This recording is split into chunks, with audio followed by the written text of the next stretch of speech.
What is up, everyone? Welcome back to another episode of Manbitesfilm, episode 93. 93, bitches! That's right.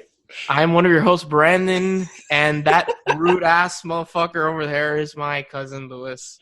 Yes! Hey, guys. Hi. Of course, we got William on the other side, the quiet man. Hello, everybody. Quiet Everybody man. doing good.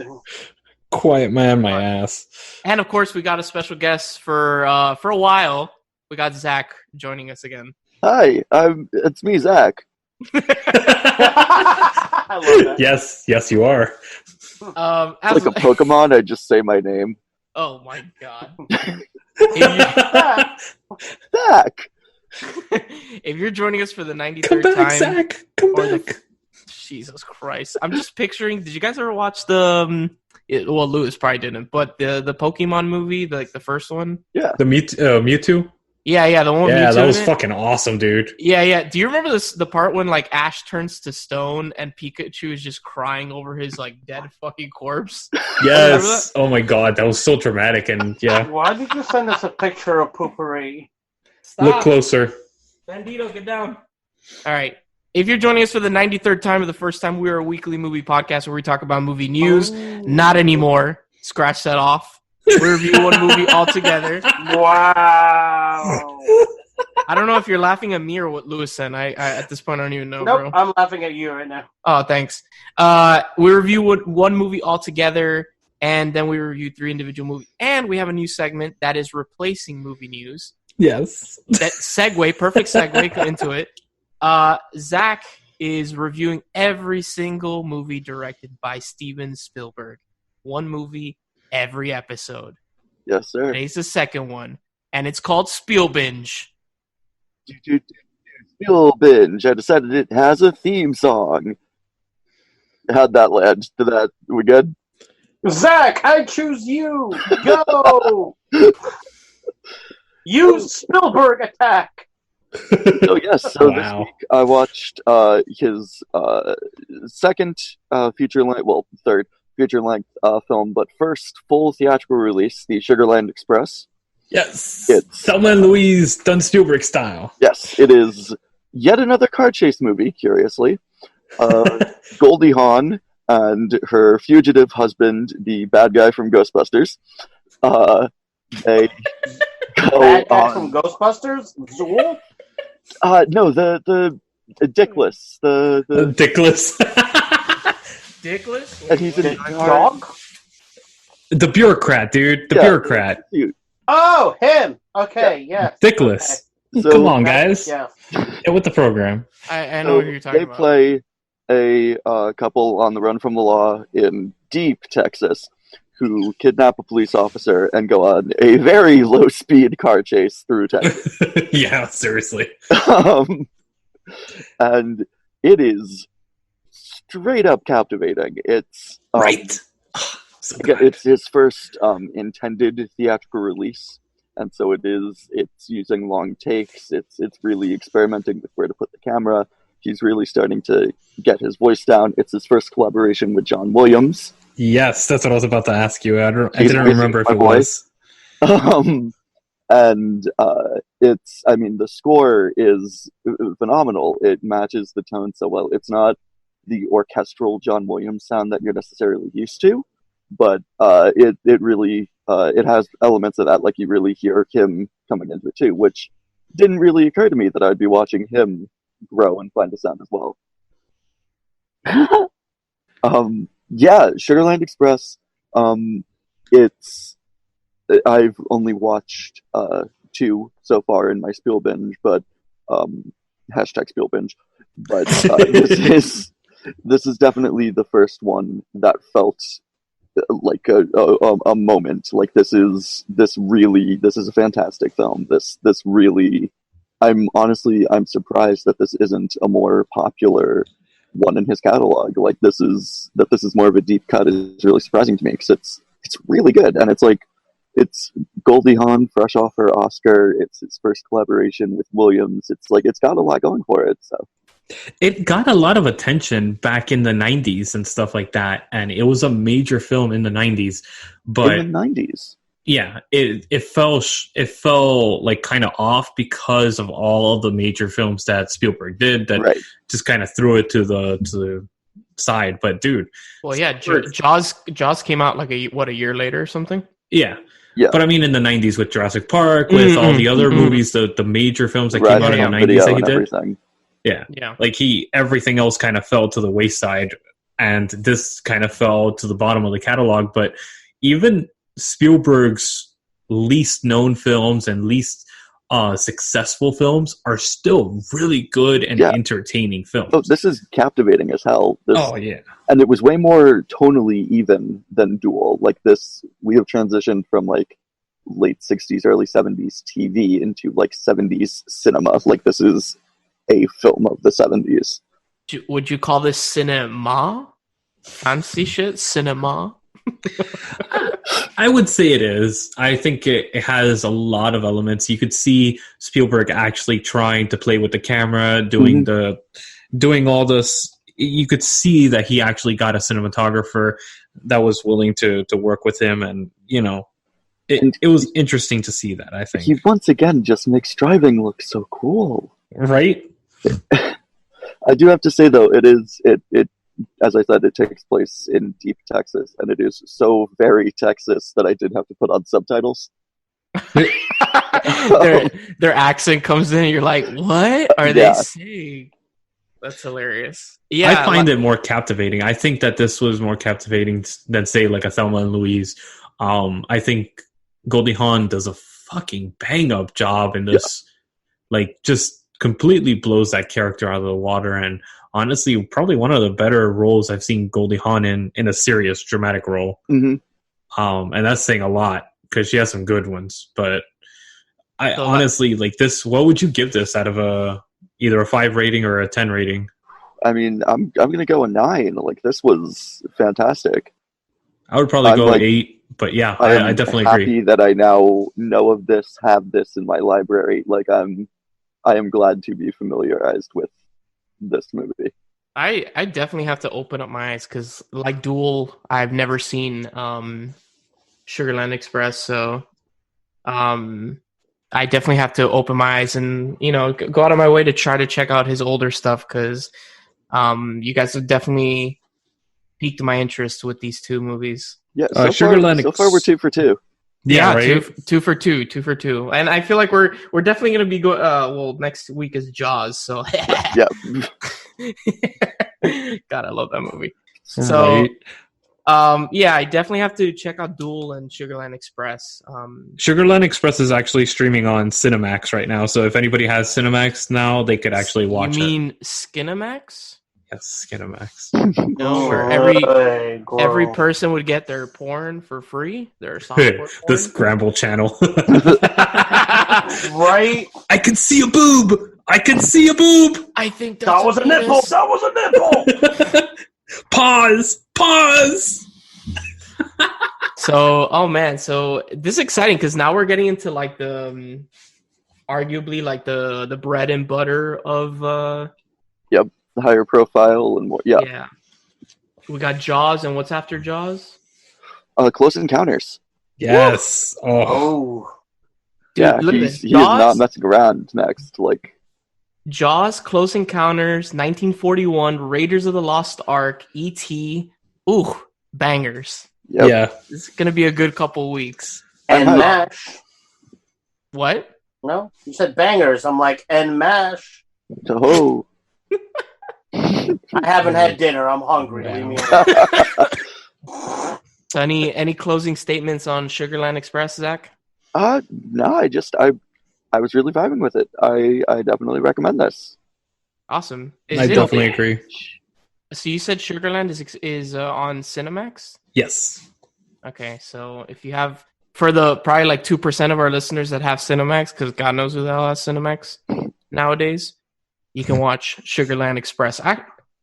What are you laughing? Do you have a Sugarland Express?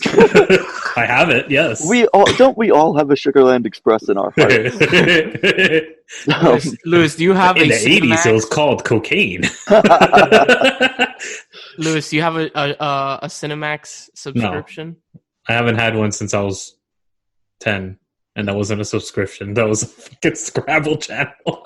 Scrabble channel. All right, guys. So stay tuned for next week in the Spiel Binge when we tackle my favorite movie of all time, Jaws. Hell yeah.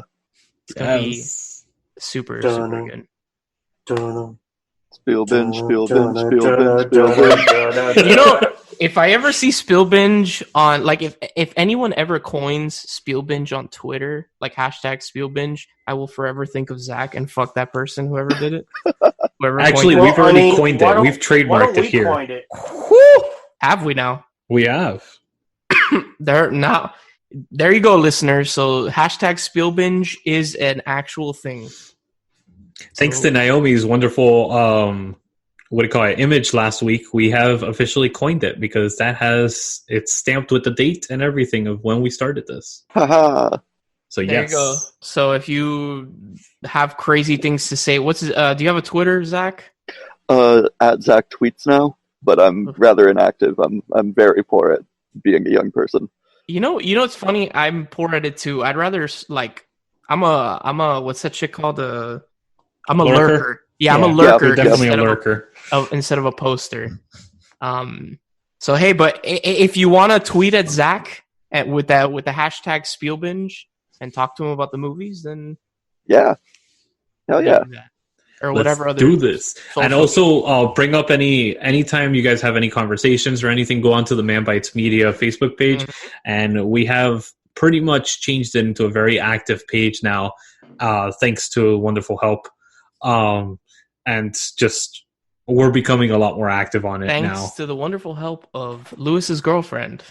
Yes. Because without her, we would have zero presence. Absolutely none. On social media. It's okay. All right, Crazy. guys. So stay tuned at this quick break when we come at you not live.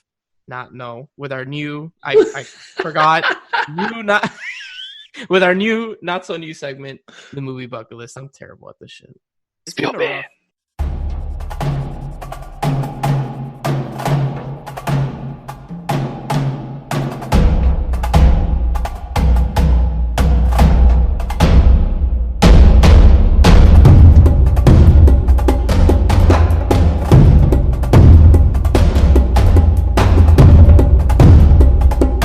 All right, guys, welcome back for our new, not so new segment, the movie bucket list. This is where William has been bestowed by some wonderful aliens, these magical floating movie posters.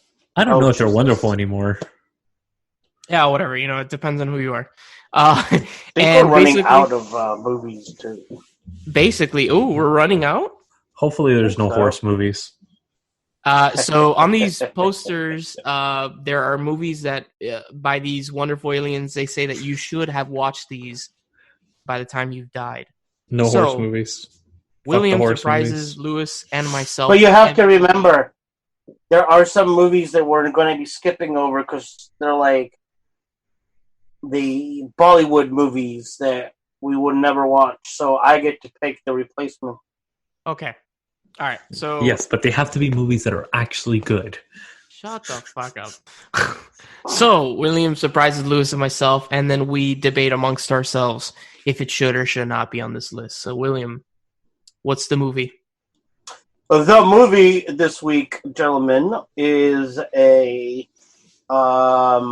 Academy Award-winning movie. Mm-hmm, mm-hmm. Why? What do you mean? Why are you immediately like grumpy ass old man?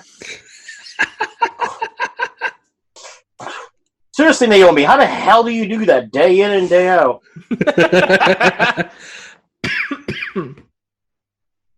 She appreciates true cinema. That's what it is. Apparently, she appreciates comedy too. Should I wake up next to your face in the morning?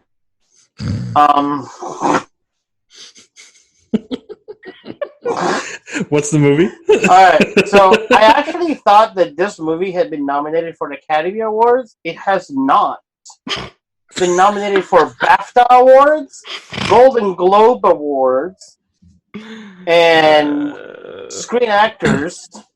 It is a Martin Scorsese movie, and it stars Daniel Day-Lewis, Oh, Opposite Gangs of New York. Go ahead and Fuck groan now, to the motherfucker. yes. Groan now. Where's your groan? Where's your groan at? Fuck Where's to your groan the at? yes. That's right. Suck my balls. I don't hear you groaning now. So I thought. Gangs of New York. Like I said, I thought it had been nominated at least for Academy Awards. No, Apparently, it got deprived by what the fuck movie? I forgot what it was that year. 2003, so... Gangs of New York was what, 2003, 2003? Yeah, but it got 2003. also taken out by a bunch of movies that were really good that year, too. Interesting. Like Return of the King. Look at this man talking so shit. And one of them is Return of the King. Get the fuck Yeah. That's why I changed the face as soon as I was like, hold on, 2003, fuck. No, you are wrong, motherfucker. 2003 was the Two Towers. No, you're Lord of the Rings. No, bitch. it is not. Yes, it is. I just Nope. pulled up Academy Awards for Best Picture, nominee 2003, which is Was the it same year. for 2003 or 2002? No, No, okay, for I'm 2003. confused. So, Two Towers released in 2002, but it Correct. was nominated for the December 2003. 2002. Yeah, so it was And it nominated got for nominated in 2003. 2003. Yeah. Which Gangs of New York was also nominated for 2003 award. Oh, okay, So okay. Return of the My King bad. would So- be nominated for the 'Cause 2004. It's Four. mess. It's the Yeah, awards you got it for wrong. 2002. Oh, Yes. actually, sorry. The nominees, I was wrong. It did get nominated for Academy Award because it was nominated for Best Picture 2003, along with The Two Towers, The Pianist, The Hours, and Chicago. And I believe Pianist. Chicago. You mean the pianist? Exactly. Thank you, Lewis. Not the pianist. Pianist. What the fuck is that? The pianist. It's an Italian accent, you fucking douche. He's Jewish. You could see the man's nose. My accent is Italian, you fucking schmuck. Oh, I was like, no, he's not. What are you Damn talking about? You spigot Oh, my. fence. Can we just get on with it?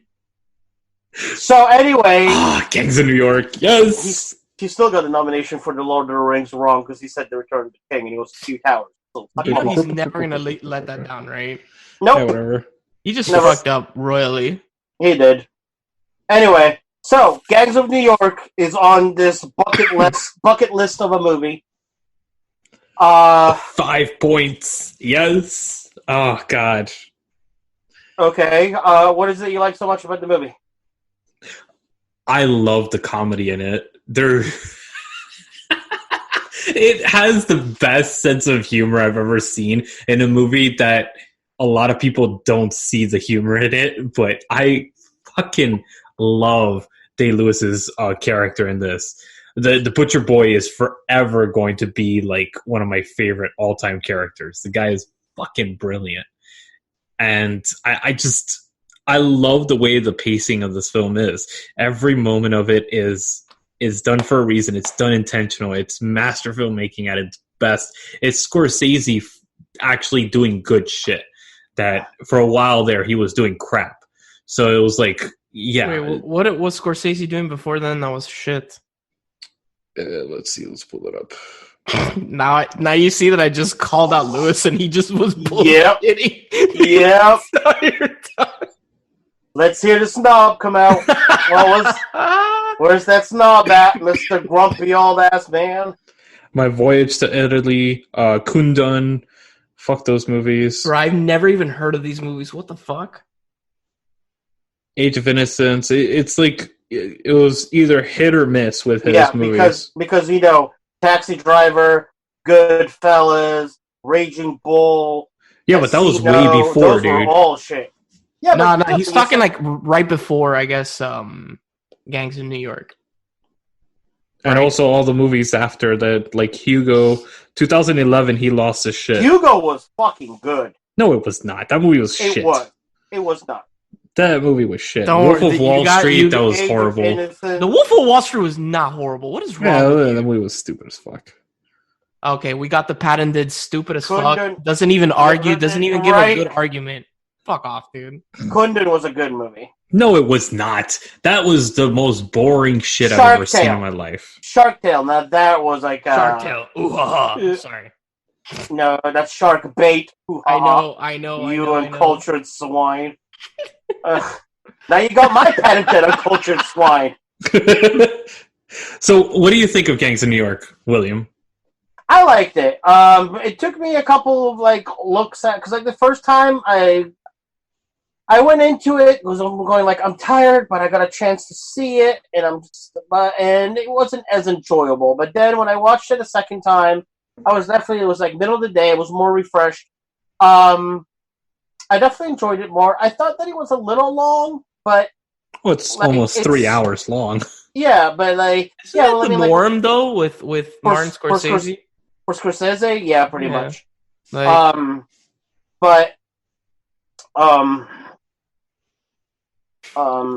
overall, I don't know. I felt like Cameron Diaz was. She was miscasted in that. I agree with that. She was miscasted. And I hate to say that, but I think that she was because I see Cameron Diaz as a modern actress, which she does great in modern movies. According to Lewis, she also has a very big mouth. Well, she does. Well, a little bit, but I mean, you know, a little bit, dude. You could fit her freaking fist in her mouth, dude. Some people like that. Well, yeah, but I'm just pointing it out. Oh, dude, don't tell me what you're into. I'm not saying you could triple stack those to fit in there. Oh my. Okay, so let me ask you this: if you were to recast with mainstream actresses from the 2003 era, who would you replace Cameron Diaz with? First offhand, probably Naomi Watts, but that's right offhand. Dude, for a second there, I thought you were gonna name your girlfriend, and I was about to fucking just give out, dude. No, like, Naomi Watts. That's not preferential treatment. Yeah, dude. Fucking nepotism over here. Get out of here. No, Naomi Watts would be good for. I like her in period pieces, but what year does Gangs of New York take place in again? 1862. Oh, okay. It's during the Civil War. Yeah. Okay. I'm not talking because honestly, I've seen this movie once and it was like a very long time ago. So I'm not gonna even. No. Dude, I really enjoy this movie. I'm so glad it's on this list. I will say this. Not remembering the movie, it's still iconic in the sense that, like, if you're into film, like, even if you haven't seen Gangs of New York, Daniel Day-Lewis's character, Bill the Butcher, and the scene when they're having the fight or whatever, and he's just like going around just stabbing everybody and shit. I mean, Claus was literally ripping on Gangs of New York. That opening sequence was literally Gangs of New York. So, yeah, like, if you haven't seen it, it's definitely still iconic. There are those scenes and those characters that are memorable, and you know them even though you haven't watched the movie. So, I'll give it that, you know? That's definitely cool. Like, for a movie to have that much impact, even if you haven't watched that, is pretty neat. Yeah, definitely. It's like Jaws, like the whole dun like everybody knows that, even if you haven't seen the movie. It was actually nominated for 10. What do you call it? Academy Awards. Yep. Wow, 10. Yep. Jesus Christ. Yeah, I really appreciate this movie. I would, in the bucket list though, I would probably put it. I would say 80s. I think there's a lot more films that belong on the bucket list. You're dude, I will fucking die on this hill, dude. I think there's already more than 10 movies to put between the 80s and 90s. No, it's not even about that. It's like, Mike, the way that you're weird. Like, you talk, you blow up this film the way you talk about it, and then you're like, that's all right. And I'm like, what? No, but I mean, you're talking about the top 100 films of all time that you would recommend to somebody to watch. You have to put that into consideration. But you just said even that films that I really enjoy, I'm not going to put people through that. But you just said that Daniel Day-Lewis's character is like one of your favorite characters in cinema. Yeah, that doesn't mean that everybody will enjoy this movie, though. It's just I don't know. It's just the way that you talk about it. Maybe, I don't know.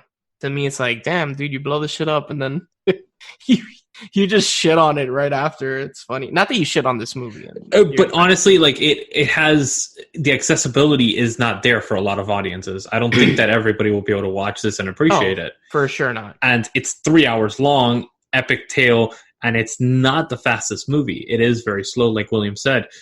But if you enjoy cinema, then you'll enjoy this. But also, you got to be realistic. It falls in the 80 range because of that. Most Scorsese films not... I feel like most Scorsese films, like 90 to 95% of his films are like not... quick pace? Yeah, they're not accessible to like the normal moviegoer. I agree with that. I agree with that. It's more like a thinking man's, like quote unquote, a thinking man's movie where it's slow paced. It's like, I don't know, it's different. I feel like you're right. It's definitely not for everybody. I give it a 10 out of 10 though. It's still, I hold it in that high esteem. Damn, bro, the coveted 10 out of 10. We're just giving 10 out of 10s for shit all over the place now. Nah, William, what do you think? What would you give it? Give it about an 8 out of 10. And placing, if any? I mean, I believe that it belongs on the bucket list. It's definitely like very well done as far as timepiece, as far as depicting the differences in classes at the time, but also the differences between your origins at the time, like the divide between people. It's definitely well filmed, well documented. I would probably go 30 to 40 range. Wow. Okay. So now we're going to come with the main review that was not a horse movie. That's okay. Enjoy your victory now, because next time that I come around, there ain't going to be no winning with you. Well, there you go. I'm not going to even say what the segment is, because Lewis just said it. So stay tuned.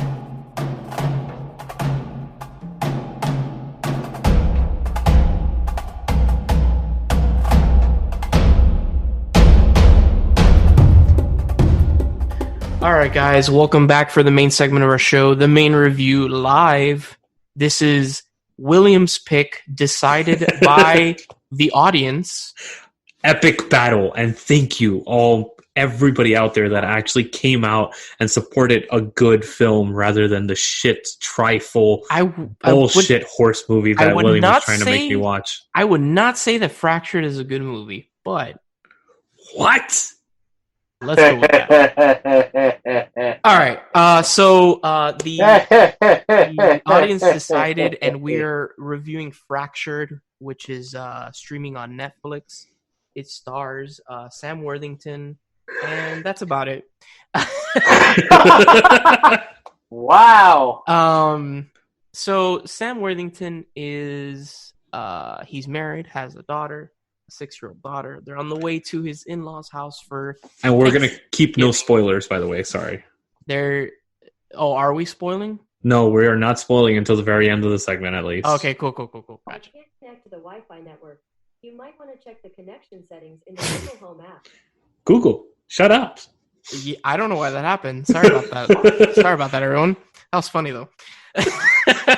They are listening. So they are on the way to his in-laws' house for Thanksgiving, and they stop off at a gas station or rest stop, and they have an accident where his daughter falls into a construction pit, and hits her head, and he dives in after her, and they go to a hospital, and then they decide to do a CT scan on her, and they disappear. Well, the little girl and his wife disappears, and then it goes from there. It's not a bad movie. I'm not saying what I said earlier. I'm not saying that Fractured is a bad movie. I just don't think it's a great movie. I thought it was a fun movie. You have to get past the first about 30 minutes, I would say. You got to struggle past the first 30 minutes because you're like, what? And you're thinking it's going to be one film, and then it turns into something completely different, and you're like, oh. Dude, was it just me? Did you get, Get Out vibes from this movie? Oh, hell yeah. Yeah. It's There so is a lot of twists to this, and I thought it was a lot of psychological mindfuckery that was going on. I will say fun. this: the ending totally surprised me. I did not think they were going to go down that route. Yes. But that was what was kind of jarring to me. It just felt very much like this director, Brad Anderson, who I don't know if he's directed anything before. Let's see if my thing will load. He has directed a bunch of shit. Jesus Christ. But nothing is of importance. It feels way, like a do one of you have a fan in the back? No. That's you, William. I'm like, what is that noise? Okay, that's what I don't get though. The fan has been running the entire time. I have not moved it. I have not touched it, and then all of a sudden it gets picked up. I don't know, dude. Well, whatever. It doesn't matter. It's not super bad. I was just like, what the fuck? Okay, so you were saying, Lewis, that it's sophomoric? I think no, that this was. It felt like a sophomore film from this director. I think that it had those kind of student film-esque moments where the director was trying to show off, and you could tell, and it was apparent that he was trying to show off, and then it kind of falls flat on some performances, and also you could see that they're trying to push more towards telling the story through representation in images and stuff like that, which it's fine if it's done well, but in here it was done okay. I will say this: Sam Worthington definitely does a good job. I would say he does, yeah. Everybody else is okay. I like the doctor that played in this, Stephen. The two doctors. Dr. Bertham. The one that goes home and then goes back. Okay. Yeah, you could tell he was unnerved, and I felt that was really interesting the way he played that. But the rest of the characters felt like this is their first film. Like the characters, I wanted to just choke them out, dude. They just annoyed me. Were the cops? Holy, yes. I think the dude kind of like it was what? Why sudden shift in tonality, like complete shift. I was like, yo, this guy literally was believing him, and he was the advocate for him, and now it's swapped between him and her, and it's like, what? Yeah, I don't know. The cops, like, as a viewer, you're like, oh, cool, they're actually listening to him and believing his story. But, like, if you really think about it, like, if you're not a viewer and you're just thinking of it from a different perspective, you're like, why are these cops even listening to this guy? Why are they giving him any time of day? Like, any cop would have been like, huh?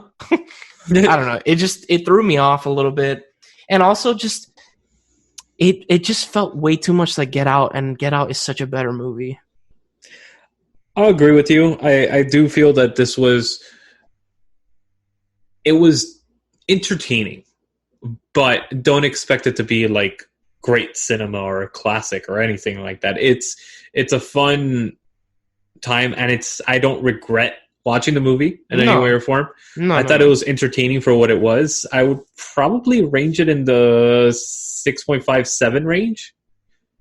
Okay. It's entertaining, and if you want a suspense thriller, it's definitely a fun watch. Yeah. I kind of wanted it. Okay, before we get into spoilers, William, do you want to say anything? Because you've been a little quiet. I mean, like, I enjoyed it. It was a little oh my god, what's the word? Predictable? No. Predictable. Thank you. Oh my god. Did you just say that? Huh? I could have sworn you said predictable. That was weird. Okay. It's fine. Go on. It felt a lot like a mixture of like Identity meets Shudder Island kind of thing. Like, you know that not everything is as it seems, and you're just trying to figure out which twist is it. Is it the hospital hiding something? Is it him that's hiding something? Is did he actually die when the thing happened, and he's imagining all this because he's in, like, heaven's waiting room. So there was that, which still, like, kept you guessing till the end, and then you're like, oh my god, like, he's totally fucking lost it. Yeah. But, like, I don't know if we're going into spoilers now. Yeah, sure. But, we could like, go when you find out that... Yeah, hold on, you know, William. Hold on, William. Wait up. All right. What? So everybody that's listening, if you guys want to watch this movie, please stop and go watch the movie, pause us, and then come back to us because we are going to go into spoilers. It will ruin the movie for you. So. Yeah, it definitely will. Yeah.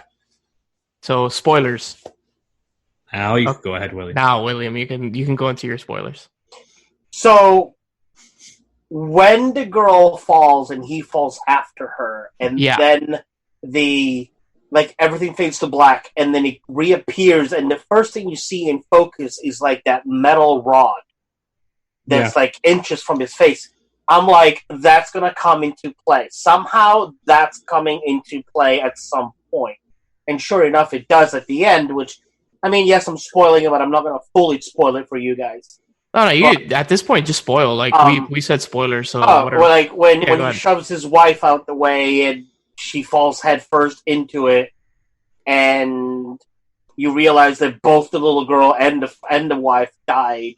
I mean, accidentally, but I thought that was what happened anyways at the beginning. I thought that he actually pushed his wife out and made it go through her head. So I was like, okay, I was already expecting that, and then it brought that twist, and I was like, hold on, what? I thought it was an illusion at first, and then they started bringing in the whole twist of everything, and I was like, hold on, what? But maybe it's this. I thought it was an illusion at first, and then the whole hospital thing happened, and I was like, okay, that's kind of throwing a monkey in the wrench, and then that's where I got lost, and then the very end just really threw me for a loop. I was like, whoa, okay, I did not expect that. Yeah, I did not expect it. A part of me kind of wanted them to kind of like, let's just go the get out route, and like that the hospital is just evil in the sense that like the workers are there to, abduct people and like to surgically remove organs to sell them and stuff like that. Like, yeah, because like when she was talking about, like, you hear them call for a certain doctor and keep saying they're like the blood type. Mm-hmm. And then like when he sees the gas station lady at the hospital as part of the hospital staff, I thought that was going to come into play a lot more. But we find out that it's all like his delusion. It's all his delusion, but and like he basically snaps because he lost his first wife in a car accident, and she lost the baby. She was pregnant, and now this is his second wife, and now he lost a child as well. And he abducts and basically kills the teenager. Yes. Which was another thing when they're rushing to the hospital and he's in the wrong lane and he swerves at the last second. I thought that that's where things changed. I thought that he actually hit the car head on, and that they died. Because you hear about the nurse in the background saying, the teenagers that got hit, hit by a drunk driver, and they were killed, and you'd seen him buy the alcohol, the 2 little alcoholic bottles at the gas station. Yep. But doesn't he not buy them because he doesn't have enough money? He does. No, he buys that instead of the batteries. Yeah. I thought he just paid for the Coke. No. He had the choice between the batteries and the alcohol, and he ended up going down the alcohol route. Yeah, because he's a recovering alcoholic. Yeah. Yeah. So there were definitely like things they threw at you to make you think something different.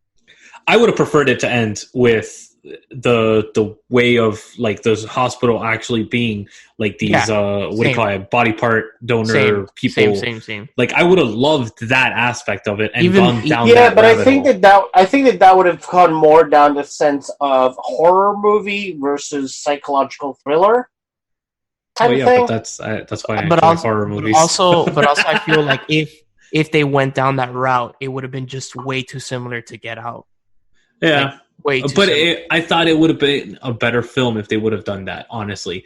The way that this ended, it was like, oh, that's a twist. But Yeah. it was one of those M. Night Shyamalan twists that it's like, after 5 minutes after you watched it, you're like, oh, okay. That wasn't that good.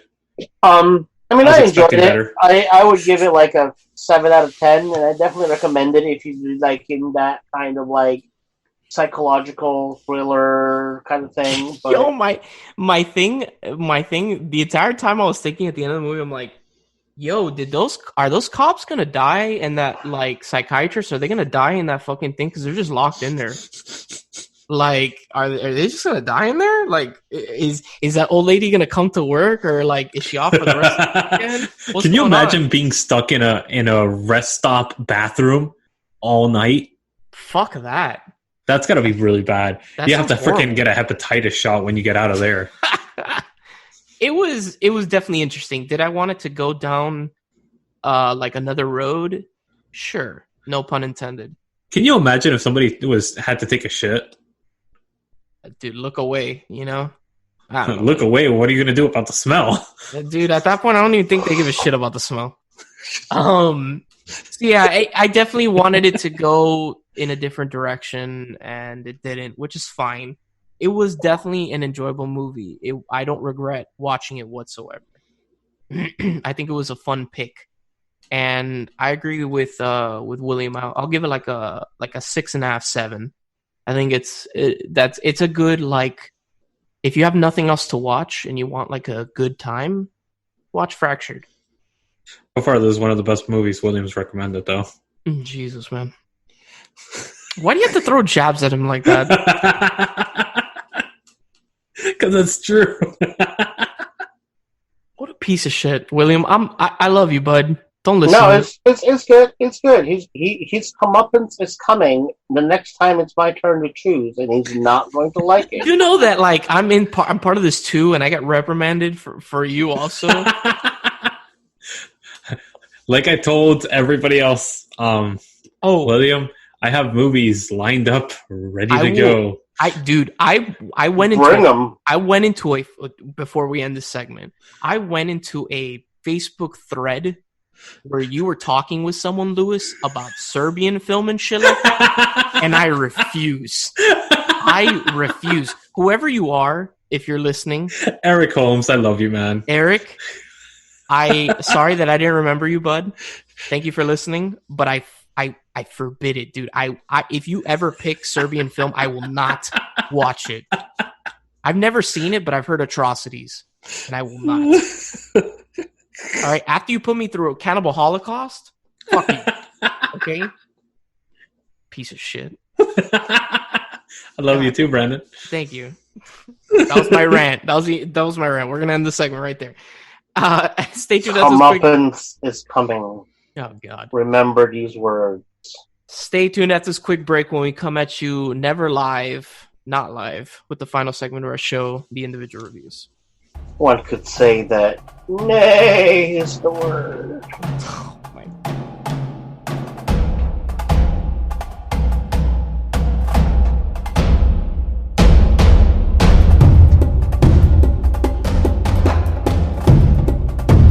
All right, guys, welcome back for the final segment of our show, the individual reviews.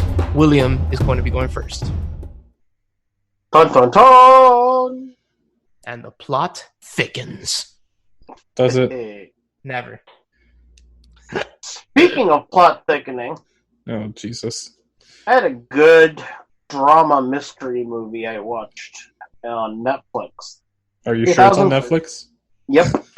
2014 with Ryan Reynolds, Rosario Dawson, Kevin Durant. Those were like the top 3 names, which were actually really good. And then you have other people also. But I'd never heard of it. My roommate, like, I caught it right at the beginning when my roommate started watching it, and I was like, oh, I'll sit down and watch this. And it was actually pretty good. It's called The Captain. The I Captain. remember that. Yep. And it is It's 2014, you said? yeah, 2014. Okay. So the movie is a little bit in the style of Little Women in the way that there's timeline crossovers. Oh, I remember this. Okay, this is actually really good. The Ryan Reynolds plays the father, and his daughter. Wait, sorry. Did you say captives or captain? The captive. The captive. Okay, I understood captain. My apologies. I was like, wait, no worries. His daughter Cass gets abducted. He goes to a store. She's a figure skater. Tradition is they stop by a pie store to pick up pie on the way home whenever she has practice. And this one time she doesn't feel like going in. So he's like, okay, I'll go in, grab the pie, come back out. When he does, she's gone. So then there's the timeline intertwine of what happened 9 years ago and what's happening now, where all of a sudden the mother is finding clues that are left for her because her mother is a cleaning lady for like a specific hotel. Mm-hmm. And she always gets like specific rooms to clean. Like that's part of her, she gets the same board every day. And she starts finding clues in these rooms that are left for her to make her believe that the daughter is still alive. And I mean, you find out very, very early on that the daughter is alive. She's not killed.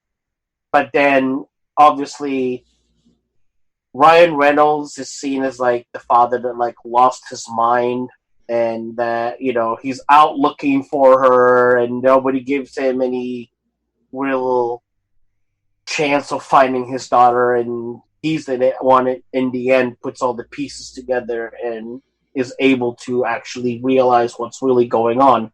And that's all I will say. It is a really good movie. It's a little under 2 hours, but it doesn't feel like it though. It doesn't. It doesn't feel. It feels about like an hour and a half, which 20-minute difference. It's especially in a drama mystery, definitely makes a world of a difference. But it up until the end, I felt like the end was a little rushed. It's like just it did. The last 30 minutes. The last 30 minutes were all of a sudden it was like bang, bang, bang, done, and it's like, whoa, okay, how did they figure out how to find that person at the very end? Which I'm not going to spoil it, and like it's just kind of like, it happened. All right, good to know, but. I give it a 7 out of 10. It wasn't like a great movie, but it wasn't like a oh my god, I just wasted 2 hours of my life kind of movie. Also, I had never heard of it. I like Rosario Dawson. I obviously like Ryan Reynolds. And it's something that this could be a cute little if you're in a relationship where you both like mystery and, it's obviously it's not a romantic movie, but it makes for a good date night movie as well. Because I agree. It is, it's a well done movie, I think. It is. So yeah. Again, The Captive, it's on Netflix, and I hope you guys enjoy it. Brandon, what do you have for us? All right, guys. So I'm going second. Ironically, The Captives is distributed by A24, and my movie is also distributed by A24. Ooh. And I'm going to be reviewing another movie on Netflix, and that is Good Time. Oh, damn it. Fuck. I haven't seen it yet, and I've been dying to watch that. Dude. Banger. Yeah? So good. All dude. right. So excited to watch it now. Okay, so Good Time stars Robert Pattinson. He plays the main character, Connie Nichols. Nikas. And basically, his brother, his handicapped brother, is played by one of the directors, Benny Safdie. So this movie is directed by the Safdie brothers, who also recently directed Uncut Gems, which stars Adam Sandler. It also has Barkhad Abdi. Yes. Huh. Yeah, so I haven't seen Uncut Gems, but watching this movie, I definitely need to see Uncut Gems, though. Definitely. Dude, it is really, really fucking good. Definitely. So basically, they're brothers, and you could tell. Basically, he forces his brother. I don't know if it's his younger brother. So Robert Pattinson is Connie, and Benny Safdie plays Nicholas. And Nicholas is handicapped. He has like some sort of developmental issue. Like he's slow. Like he has hearing aids. You could tell he's not smart, right? So he's very impressionable.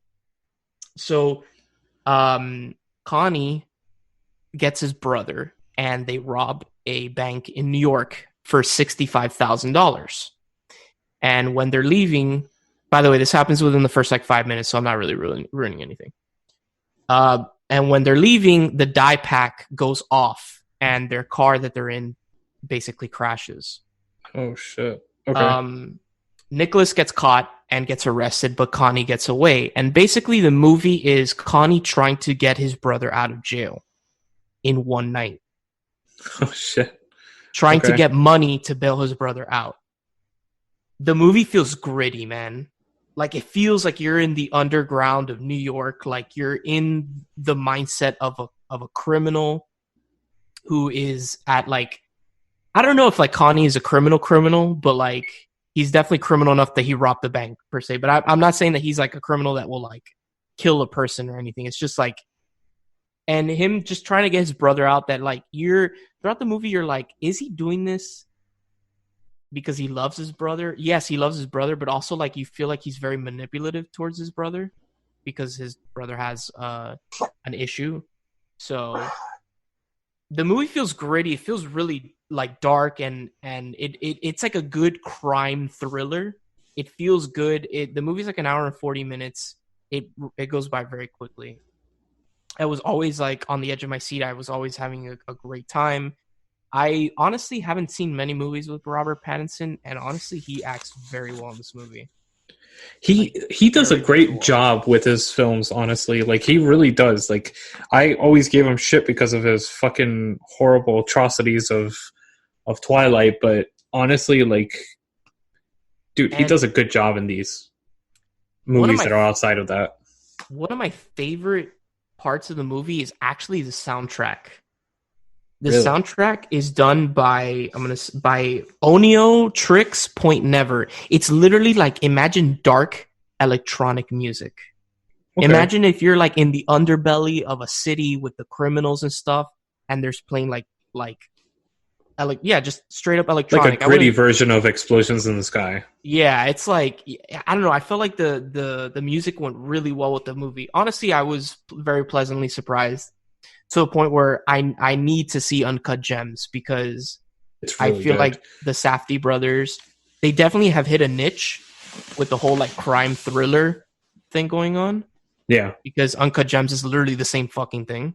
Yeah, I already pre-ordered it, so I'll have it on Hulu when it comes out. Yeah, awesome. It's really good. I was very pleasantly surprised, and yeah, I really, really much enjoyed good time, and yeah, definitely go watch. If you like crime thrillers, I definitely think you'll enjoy this movie. It is a bit not, I wouldn't say a lot happens in the movie, but things are impactful.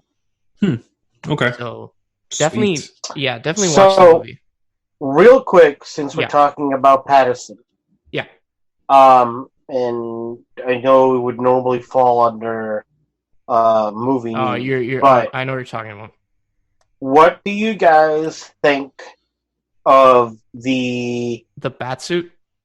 The Batsuit that has been released is Robert Pattinson's first look as the Batman. Have you seen it, Louis? Yes. I honestly don't care. I think Robert Pattinson's a good actor, so I'm willing to give him a shot at this point. I think it looks cool. I think the bat symbol looks like it's detachable, as if it's a batarang, which looks cool. It definitely gives me a very much a Daredevil vibe. That's what I felt too with a bunch of people were saying that because the the GIF or whatever, the little video is like in red, so you get this very like Daredevil vibe from it. But honestly, it's a suit. Who gives a shit if he does a great job in it? Then whatever, it is what it is, you know. Agreed. I'm excited. I'm always too, excited actually. to see every actor's portrayal of Batman because everyone is different. So Agreed. yeah, it is. Very What much do you agreed. what did you think, William? I liked it. I thought it was a good first look at it. We'll have to see when it's in more better lighting, more like detail on it. I'm sure there's cosplayers out there that are breaking down inch by inch whatever they can. Well, you can find it on Twitter and stuff like that. People have gotten the actual video and colored it, like they've taken out the red hue. Oh, okay. Yeah, so you could probably find it online. But if you really want to search for it. I like it. I think that we're still not too late to get Keaton to be Old Man Bruce and kind of like turn this into like a Batman Beyond kind of thing. That's not gonna happen. I know. Just like there's like a petition now from fans who want Willem Dafoe to be the next Joker, which I think he would be fucking perfect. Just his look alone would be a great fucking Joker. That'd be interesting. Different than the Joaquin Phoenix one, obviously. Joaquin? But I think that you're turning into me, dude, when you say that man's name. Joaquin. I think that Willem Dafoe would make the best Joker if you were to take the Joker from animated series and turn him into live action. Because I think that he's got literally like the same facial structure as the animated series Joker, and I think that he would be great. And also, I am looking forward, speaking of Joker, to hearing Mark Hamill as Skeletor from Yes. Yes. I'm so excited amongst about that. a laundry list of celebrities that have signed up to be. Dude. Also, don't forget that Zoe Kravitz is also playing Catwoman in the Batman, which was going to be interesting. Ooh, that is going to be interesting. Yeah. So yeah, Lewis, round it out, bud. What's your review for this week? So after Parasite took the awards, Banger. just a few weeks ago, Banger. which is a fucking phenomenal movie if you haven't seen already. It's not streaming anywhere yet, but I was able to find really random. I always talk about it. The Gable Cinema, my like little art house theater here in Miami. Yes. They're actually playing it. They're doing like an Oscars week, and they're playing like a bunch of the Oscar winners, like 1917. Nice. Parasite. They're actually playing Parasite in color, and there's another showing for it in black and white. Really? Yeah, which is interesting. So a part of me is like, I want to see it in color, but because I've seen Parasite, but not in a theater. Yeah. But a part of me is like, should I watch it in color or watch it in black and white? Huh. I don't know. You've seen it in color, so go watch it in black and white. Yeah, I don't know. Like, it's like Mad Max Fury Road, where like in black and white it must look really interesting. Yeah, I think it would actually. Yeah. That would be interesting. So sorry for the random tidbit. Bong Joon-ho is the director of another fantastic movie that stars Paul Dano, Tilda Swinton, Jake Gyllenhaal, and I think those are the major cast, and a couple other supporting roles. But this is Okja. I haven't seen this. I've seen the poster for this all over Netflix, but I've never seen it. Dude, this movie, like, it caught my attention a while ago, but I saw it and I was like, kind of like, all right, this was actually really cool, but I wasn't in the right mindset for it, I think. And watching it again, you appreciate it a little bit more. You see the little nuances that you missed the first time. And I fucking love this movie. This is like, what do you call it, South Korean Pig in the City type of thing.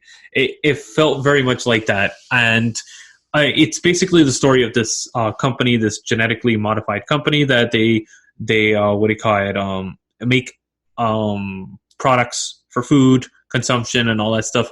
But they had a very bad rep because of the what do you call it, the main people that run it were assholes and just horrible people. Bad corporation, bad, you know, that type of message going on.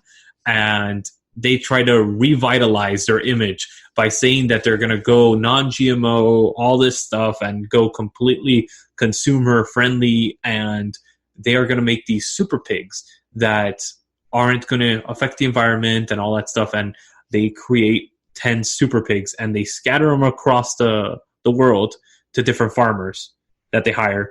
And they go, here, you guys got 10 years to raise these pigs, and then we'll start, putting them into production 100%. But we want to make sure they're safe. We want to make sure that this is actually something viable, and they run tests. They basically do like product marketing and analysis of the actual product before it gets FDA passed and all that shit. But they're all genetically modified pigs, so they're massive. And by massive, I mean they look like hippos. And this one in particular gets picked in South Korea. And it's the one that wins the best prize. But this little girl grew up with this pig and became best friends with it. So this corporation steals the pig and says, oh, we're going to go take it back to America and parade it around and then slaughter it. And she's like, no, this is my animal that I grew up with. This is like my dog. This is my best friend, you know? Like, she loves this damn pig like her best friend. So she gets involved with this group that's trying to steal, these animal activist group that tries to steal the pig and does like a political statement. I don't want to say what because that'll spoil the movie, but the whole movie hinges on these three things happening. The corporation bringing the pig to America, the activist group trying to stop the pig, and the little girl trying to find her best friend. And the movie is heartwarming. It's beautifully done. The acting it's heartfelt. And it feels like this is like an honest message from the heart. It doesn't feel forced. It doesn't feel like pushing an agenda or anything like that. I give this a 9 out of 10, and I originally gave it an 8, so it's not that much more. But did I give a rating to my movie? I just realized. No, you didn't actually. Actually, a 9. I give Good Time a 9. Sorry. 9. All right. Yeah. So yeah, Okja streaming on Netflix. Awesome. All right. So Lewis, what are your 2 picks for the audience to decide between? Oh, God. All right. So we got 2 wonderful picks this time. I promise. The first one is Stanley Tucci film. It's called Conspiracy. Okay. And that one's streaming on Amazon Prime. Okay. And the last one is Lost Soul, the doomed journey of Richard Stanley's Island of Dr. Moreau. It's a documentary streaming on Prime as well about the making of the Island of Dr. Moreau. So awesome. We'll be putting that up for vote, and this is a good one, guys. I hope either one of these goes because they're both good and fun movies. They definitely. Hey, you want to hear you want to hear a funny Nazi related joke, which is not really racist? It's not racist. Okay. Why should you never ask a Nazi for direction? Why? Because they always tell you to take the Third Reich. Sorry. God, I love dad jokes.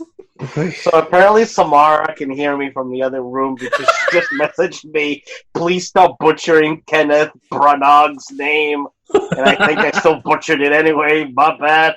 Branagh. I think it's Branagh. Branagh? Okay. Yeah. All right, guys. So, of course, fly in here and scream it at me. If you enjoyed this show, go listen to our other stuff. We got Madman with a Mic. We got Candlelit Blowjobs. Cellar Door. Wizarding World with William Phoenix. I had a brain fart there. And, of course, visit us over. I love you, bud. Your best always goes last, okay? Yep. And, of course, visit us over. Cellar Door should have gone last. Shut up, bitch. By the way, guys, Cellar Door is actually dropping. Second season will be dropping this week coming up.